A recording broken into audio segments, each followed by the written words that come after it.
Hey, Michelle. Hey, Jen. Hey, Joelle. What's up, Billy? Eleonora. I just finished eating, so I'm trying to get the food out of my teeth before I start reading. That's never pleasant.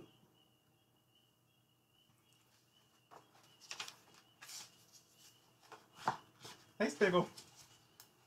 What's up, Spig?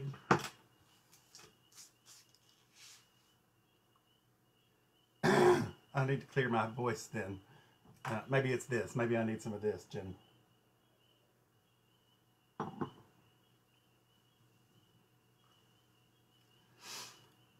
So it's Sunday.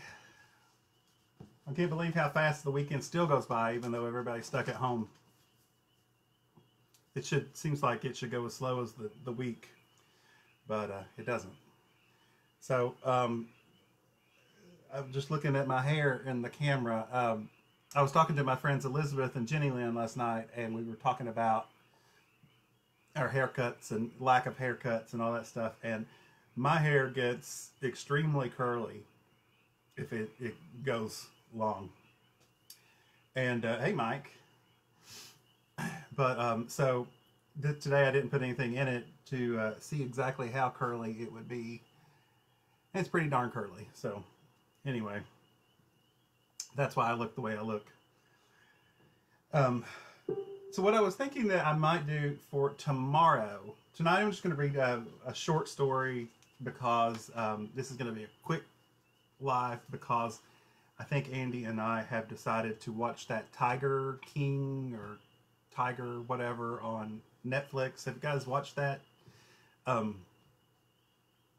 mean, it's supposed to be crazy, and some people hate it, and some people love it, but everybody says you'll be like, what? So I think we're going to try to watch some of that tonight, maybe either that or Phantom of the Opera from the streaming Broadway thing on Amazon Prime. So one or the other.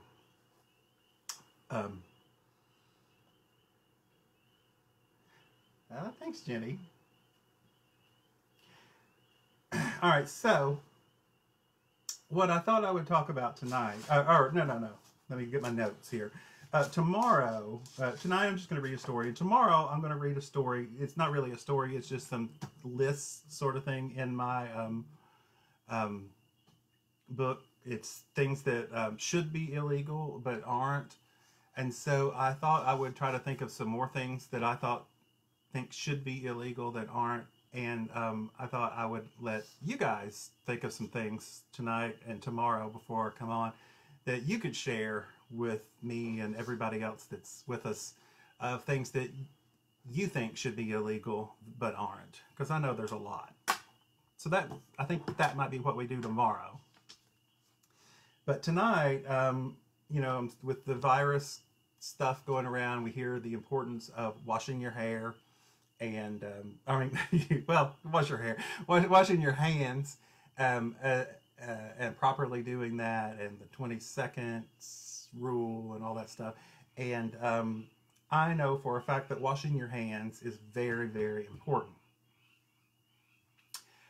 because of this story that I'm getting ready to read. It will let you know exactly, even in non-crisis, non-virus times, why you should always do the 20-second scrub down of your hands. The story is pretty indicative of what's about to happen. It's called Great Balls of Fire. Last evening, I made red beans and rice for dinner. Andy and I love hot and spicy food. We've never met a pepper or a hot sauce we didn't like. For a kick, I added a fresh jalapeno from my garden to the pot of beans and rice. I de-seeded, sliced, diced, and chopped the dark green beauty I grew with my very hands. I'm no boob. I've watched the Food Network. I know it can be dangerous to wipe your eyes or nose with jalapeno-y fingers. I was very careful to thoroughly wash my hands after handling the pepper. Dinner happened, and it was good, which is always a bit of relief and a surprise when it's my night to cook. A regular evening ensued. Dishes were cleared and the kitchen was cleaned. We settled into our matching faux leather recliners and watched a DVR'd episode of American Horror Story. All was well. After watching the show, Andy noticed it was 9 o'clock p.m., nearly past his bedtime. He hopped up to brush his teeth and settle in for the night. He's one of those early to bed, early to rise freaks. People. This left me as the only person awake in the house. The best time of the day. Not that I don't love spending time with Andy, I do. But those of you who live with someone know what a treat it is when you're finally alone in your own home. It's like the feeling you have when you get a good haircut. You just want to smile and know that all is good in the world. On top of being alone, my kitchen was clean and there was no laundry to be done. I had no lingering chores needing to be finished. I had brought home no work from the office, and I had no email to check. Perhaps most importantly, I had sole control of the television remote control. I was in heaven. Because I have a Y chromosome, the first thing I did was strip down to my underwear. It's a fact that in order to be truly comfortable, the most clothing a man can wear is a loose-fitting pair of underwear. I stretched out on the couch and began clicking through the hundreds of channels the satellite dish strapped to our roof sends to our oversized television. I was ready for a good evening of bad television. The next thing I did may seem odd to some women reading this or listening to this. Maybe not. If you've lived with any man, a brother, son, father, husband, boyfriend, you'll understand. I know all men reading or listening to this will relate. As my mind started chilling out and my body began relaxing, I stuck my hand into the front of my underwear. Not with any crude intention, mind you. I just was holding my stuff. This is a primal, subconscious need every man has. This need to be in physical contact with his member. I don't know why, but when the male mind is cleared and drifting away, holding their penis helps anchor us. By the way, if you're a male and you say you don't do this, you're lying. I know it, you know it, and now everyone else knows it too. Liar. After 5 minutes or so of my bliss, I began feeling a strange sensation in my nether region. I removed my hand, thinking this would somehow fix it. It didn't. The strange sensation quickly developed into a full-on warmth. The warmth then progressed to just plain hot. Hot soon became hot as fire. Lying on my couch, I began to panic. Of all my body parts, this one was probably the most sensitive, certainly the most spoiled. I didn't want to lose it to fire. It finally occurred to me that although I thought I had thoroughly washed my hands after handling the jalapeno, some residue apparently remained on my digits. I now had pepper poisoned my penis. I yelled for Andy, but he was fast asleep and couldn't be bothered, so I did what any other southern boy would do, ask my mom for help. Since getting an iPhone, my mom only communicates by text. My sister and I have a group text with her that we keep open so we don't have to repeat ourselves over and over and can each have a witness to vouch that my mother has been kept in the loop on family matters. Knowing my sister was also in the text, all hope of privacy and dignity immediately were dissolved. I text my situation, 911. I cut up a jalapeno tonight, washed my hands, but it didn't take. I've touched my bird, and now I'm dying. Please help.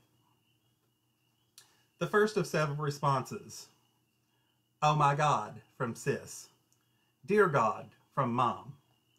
You have got to be kidding, LMAO, again from sis. Finally, over the shop, my sister told me to stick it in something like a bowl of ice. Mom countered, saying that milk was a better remedy for spicy things, so she suggested I use a glass of milk. At this point, the pain was searing, and I was desperate, willing to try anything. I went to the refrigerator, and I only had almond milk.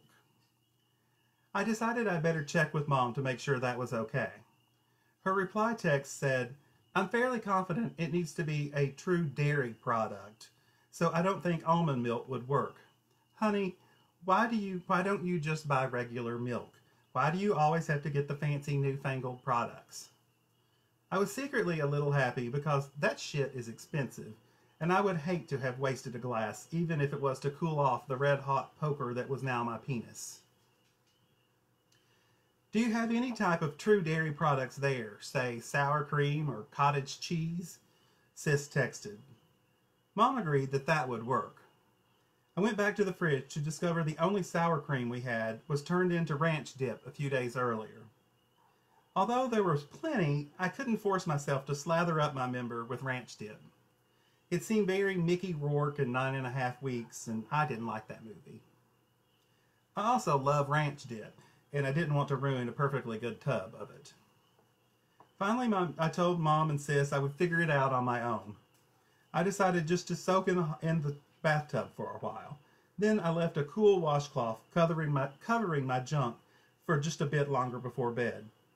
After an hour or so, the pain started to subside, and I decided I would live to see another day. If you take away anything after reading this or listening to this, please let it be this. Hot peppers are mean little hombres. Don't trust them. Watch your back around them. They are clingy. They like to linger. And if you do touch them with your bare hands, do yourself a favor and keep your hands above your waist.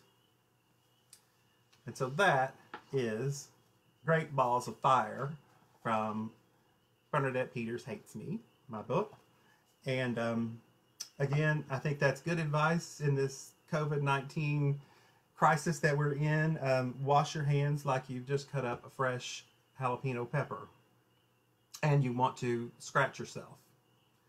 So maybe that, they're making shirts of stuff like that. Maybe that's too much for a shirt, but I would definitely go with it. So that is tonight's humor break. Like I said, tomorrow I think I'm going to do some lists of things that should be illegal, that I think should be illegal, but aren't.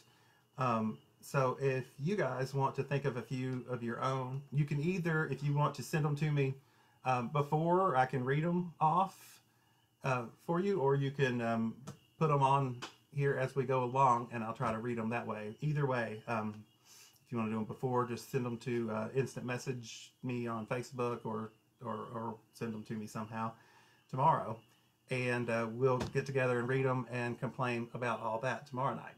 So I hope you guys have had a great weekend, and as we start a new week, stay safe, socially distance yourself from everybody, and I'll see you tomorrow night.